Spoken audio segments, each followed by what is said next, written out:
On a quiet Tuesday morning, the town of Brookhaven woke to unease. Grace Miller, a 32-year-old caregiver known for her warm smile and tireless compassion, had vanished. Her small silver sedan was found idling near Hollow Creek Lookout, the driver's door ajar, headlights still cutting through the early morning fog. Her handbag sat in the passenger seat. The keys dangled in the ignition, but Grace was gone. In Brookhaven, a town where everyone knew one another, such disappearances didn't happen. Grace had been the one neighbors called when their elderly parents needed help, when a child was sick, when someone's spirits needed lifting. She was the town's heart, so when she vanished, the pulse of Brookhaven faltered. At first, police believed it was a random act of violence, maybe a mugging gone wrong, maybe an abduction by a stranger passing through. But nothing was stolen, and there were no signs of struggle. The woods nearby were searched for days. Dogs picked up her scent for a few hundred yards before it vanished completely, as if Grace had simply melted into the mist. 2 weeks later, something changed. A local teenager scrolling through social media discovered photos on Grace's private account, ones the public hadn't seen. The images showed Grace with a man in his 40s, smiling in a cafe, holding hands at a lake. The man was Dr. Thomas Caldwell, a respected physician at Brookhaven General Hospital. Married, father of 2. The discovery hit the town like a thunderclap. Grace, the saintly caregiver, involved with a married man? It didn't seem possible. But when detectives questioned Dr. Caldwell, his composure cracked. He admitted to the affair, describing it as a momentary lapse, claiming he'd ended it weeks before she disappeared. Grace was emotional, he told police. She wanted more. I didn't, but I swear, I didn't hurt her. The case took a darker turn. Detectives now saw motive everywhere. Jealousy, betrayal, secrets whispered under the town's polite smiles. And standing in the shadows of the Caldwell household was someone who hadn't yet spoken. Rebecca Caldwell, Thomas's wife. Detective Sarah Dalton, leading the case, couldn't ignore the patterns. Grace's last known call had been made the night before she vanished, to Dr. Caldwell. The call lasted just 3 minutes. The next morning, her car was found abandoned. Dalton dug into phone records, GPS data, and security cameras from around Brookhaven. One blurry image stood out. A dark SUV following Grace's sedan just before she reached Hollow Creek Road. The license plate traced back to Rebecca Caldwell. When questioned, Rebecca was poised, almost too calm. I knew about her, she admitted. Every small town hides big secrets. I confronted her once, but I'd never hurt her. Her tone was clipped, controlled, but her hands trembled as she twisted her wedding ring. Investigators searched the Caldwell property. Nothing incriminating turned up until a neighbor came forward. On the night of Grace's disappearance, he'd seen Rebecca's SUV parked near the old Maple Quarry Road around midnight, miles from her home. The area was isolated, known mostly to hikers and hunters. A search team was dispatched. They combed through the rocky terrain, flashlights sweeping over soil and stone. For 3 days, nothing. Then, on the 4th morning, one of the dogs began barking near a shallow ditch. Beneath a pile of disturbed earth, they found a piece of blue fabric, a nurse's uniform sleeve. DNA confirmed it belonged to Grace Miller. Rebecca's story unraveled under pressure. She confessed she'd confronted Grace that night, insisting she end the affair once and for all. But the confrontation spiraled. She laughed, Rebecca said, eyes hollow. She said he loved her more. I just wanted to scare her. She fell. She hit her head. It wasn't supposed to happen. The autopsy told a different story. Grace had been buried alive. Dirt in her lungs, scratches on her hands. She had fought for air until the very end. Rebecca broke down in the interrogation room, sobbing until her voice gave out. I didn't mean to, she repeated, as if saying it enough could rewrite the truth. The town mourned. Grace's funeral drew hundreds. Candles lined the church steps. Old patients she'd cared for left flowers and photographs. Brookhaven, once serene, now felt poisoned by the revelation that beneath its small-town kindness, darkness had been festering for years. Dr. Caldwell resigned from the hospital and moved away, leaving his once perfect family shattered. Detective Dalton closed the file, but her gut told her something was missing. The timelines didn't quite match. Grace's phone had pinged again 2 hours after Rebecca claimed she left the scene, and the coordinates pointed not to the quarry, but to Dr. Caldwell's clinic. Months later, with Rebecca behind bars and the case officially solved, Brookhaven tried to move on. The lookout where Grace's car was found became a memorial spot. Candles, ribbons, and handwritten notes left by townsfolk who couldn't let go. Detective Dalton, though, couldn't shake the feeling that the truth was still out there, whispering beneath the surface. Late one evening, she revisited the evidence room. Inside a sealed box lay Grace's cell phone, mud-stained but partially functional. The tech team had extracted most of the data, but one deleted video had refused to open. Dalton asked them to try again. Hours passed. Finally, a technician called her over. "Got it," he said, frowning. The video flickered to life. The image was dark, the sound muffled by static. Grace's face appeared, illuminated by the glow of her dashboard. Her voice shook. "If something happens to me," she said, "tell them it wasn't Rebecca. It was..." The video cut to black. Dalton froze. The timestamp was an hour after Grace was supposedly killed. She replayed it 3 times, each time noticing something new. A reflection in the window, the sound of tires crunching gravel, the faint shadow of someone approaching from behind. The detective's pulse quickened. If Grace was alive after Rebecca left, who was she meeting? And why had someone gone to such lengths to bury the truth? Literally, Dalton stared at the final frame, where Grace's terrified eyes met the camera one last time. Then she whispered, "What did you see, Grace?" Outside, thunder rolled across Brookhaven. Somewhere in the darkness, a car engine started. The same low hum captured faintly in Grace's final recording. Rain lashed against the windows of Brookhaven Police Department as Detective Sarah Dalton replayed Grace Miller's final video for what felt like the 100th time. Grace's trembling face filled the dim screen, her voice cracked with fear. "If something happens to me, tell them it wasn't Rebecca." It was. Then static. A sharp burst of white noise. Silence. The timestamp made no sense.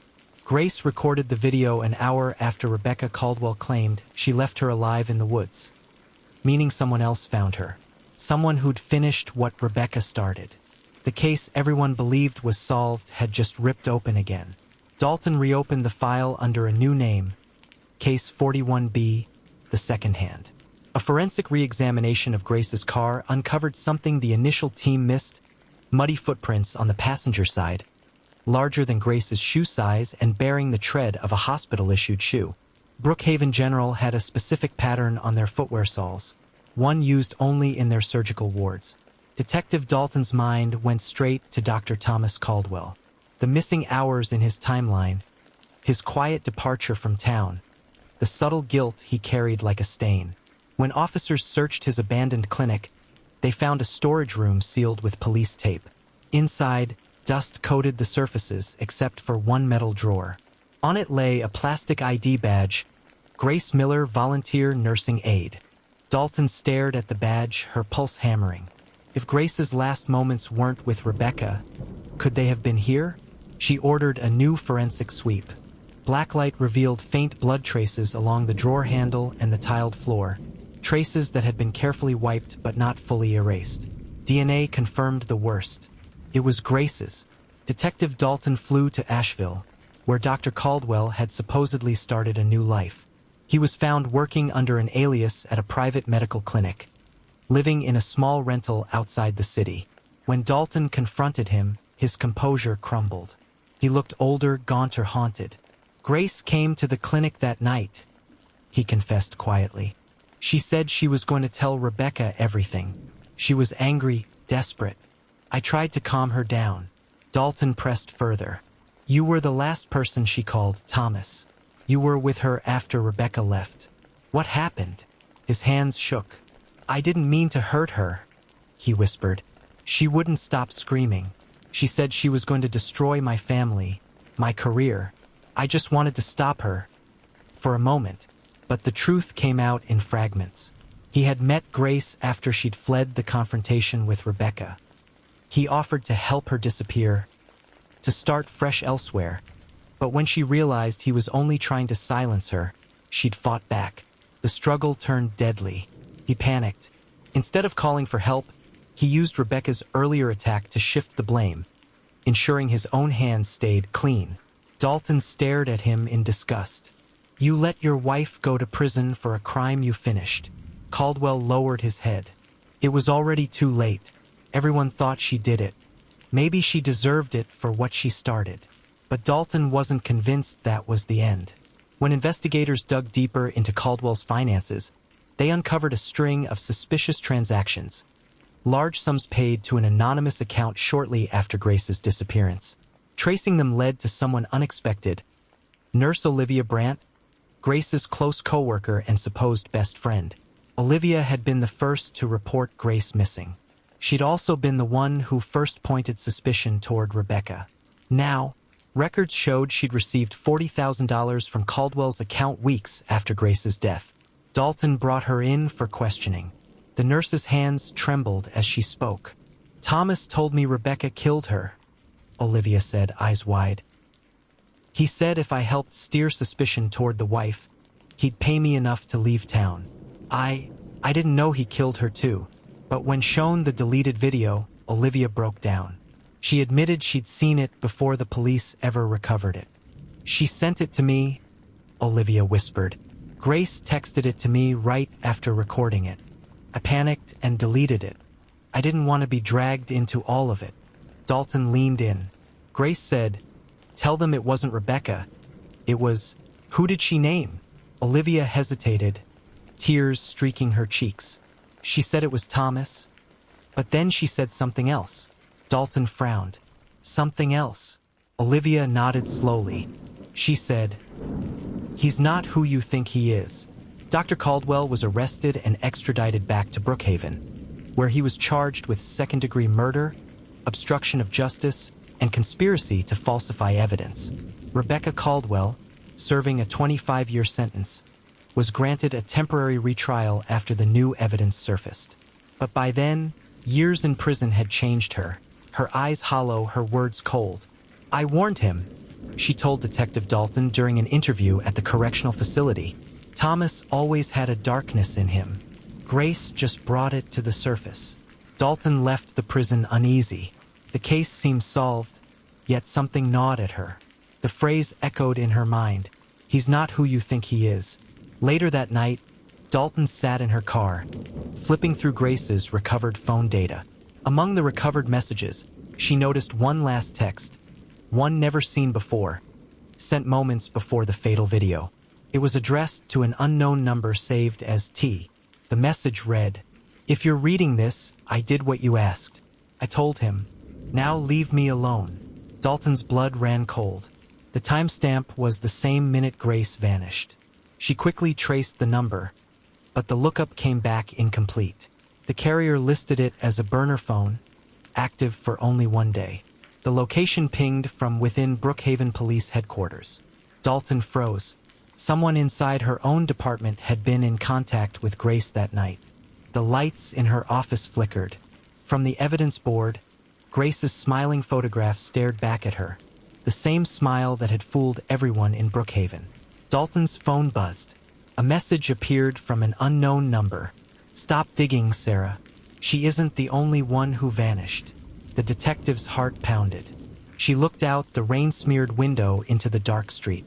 A car idled across the road, headlights glowing faintly through the mist, just like Grace's had that first night. And then, as thunder rolled in the distance, the car drove away. Detective Sarah Dalton barely slept after that night. The anonymous message still burned in her mind. "Stop digging, Sarah. She isn't the only one who vanished." Someone inside Brookhaven's law enforcement had been involved in Grace Miller's death, or the cover-up that followed. The burner phone pinged from inside her own building. Someone close, someone watching her every move. When Dalton returned to the precinct the next morning, the air felt heavier. Her colleagues greeted her with polite smiles, but she could sense the tension, the sideways glances, the subtle pauses in conversation. Grace Miller's ghost had returned to Brookhaven, and the entire department could feel it. That day, Dalton received an official order from the district attorney's office.